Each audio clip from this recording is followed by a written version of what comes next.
সেই তথ্যমন্ত্রী এবং তথ্য সচিব বরাবর আমরা 24 ঘন্টা পর আমরা স্মারকলিপি প্রদান করব।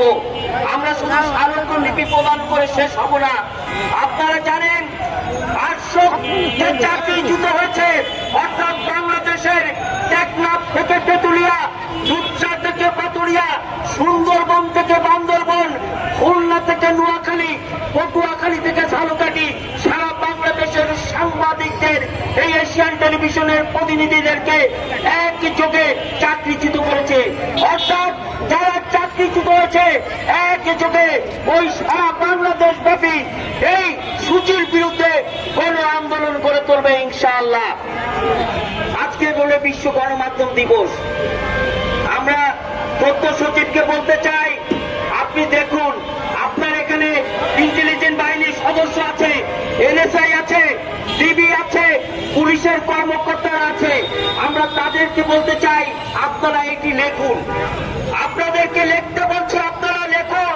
ওই তথ্য মন্ত্রণালয়, ওই স্বরাষ্ট্র মন্ত্রণালয় আমাদের এই বার্তা পৌঁছে দিন। আগামী 24 ঘন্টার মধ্যে এই সূচিকে প্রত্যাহার করতে হবে এবং এশিয়ান টেলিভিশনের যে 800 জনকে চাকরি সরকার আপনারা এসেছে, আবার প্রাইভেটগতভাবে যারা বিভিন্নভাবে আপনার বিত্তশালী এই সমস্ত নিরীহ সাধারণ সাংবাদিককে আপনারা এইভাবে নির্যাতন করেছেন। আপনারা নির্যাতনের, আপনারা পরকালে নির্যাতনের মামলায় সৃষ্টিকর্তার কাছে পড়বেন।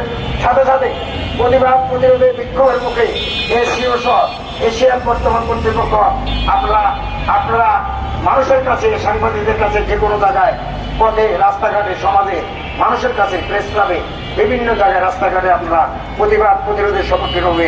সেই জিনিসটা বিগত দিনের যারা ক্ষমতা ছিল, দাম্ভিকতা, তাদের পরিণতি আমরা দেখেছি। আপনারাও সেই লক্ষ্যে সে শিকারের যাতে না শিকার হয়, অবিলম্বে 24 ঘন্টার মধ্যে তাদেরকে পুনর্বহাল করে তাদের